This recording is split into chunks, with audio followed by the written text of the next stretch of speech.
Hello and welcome back to another Gaming with KIllatia. Well, today we are reviewing Super Smash Bros. Melee for the Nintendo Gamecube.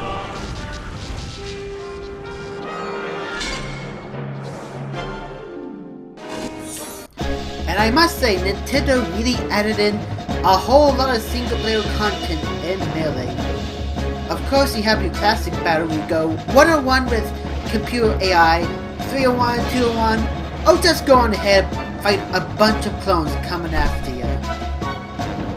There is also All-Star mode, which puts you on a 1-on-1 match, and then a 2-on-2 match, and then a 3-on-3 match, and then finally a battle against a whole lot of Mr. Game & Watch clones. I really like this mode, and it does really showcase how challenging the gameplay is. And last but not least for the big single-player mode is Adventure Mode, where you play a platform-like segment mixed in with some classic Super Smash Bros. Fighting. I gotta say, it's pretty neat to go from a Mario stage to Zelda, and then to like a Kirby and F-Zero stage, all in one gameplay mode. There's no story mode, but that's not really a huge problem, as nobody really played fighting games back in these days for the storyline.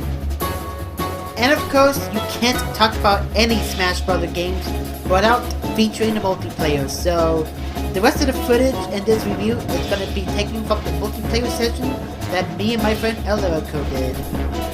Gameplay-wise, Melee isn't too different from the original Nintendo 64 Smash Bros. Punch, kick, and use your special abilities to throw your opponents off the stage. There are some minor differences, like new character balances, new characters overall, new stages, and some new items. But what has improved dramatically over its predecessors are the graphics. The characters are way more detailed with more polygons and better textures. The backgrounds have details in the foreground and the background. It's showcased how much powerful the GameCube was and the console's early lifespan. The controls in Melee has also undergone some improvements, but not more so because the GameCube controller is a much better game controller than the original Nintendo 64 controller. Now granted, I would have loved to still be able to use the D-pad, but with the way the analog stick is placed on the GameCube controller, I don't mind at all. And hearing all the music from all the different Nintendo games in Melee, once again, pure nostalgia. However, I could have lived without the DK rap from Donkey Kong 64. But I think my biggest complaint about Smash Bros. Melee is the high amount of clone characters in this game.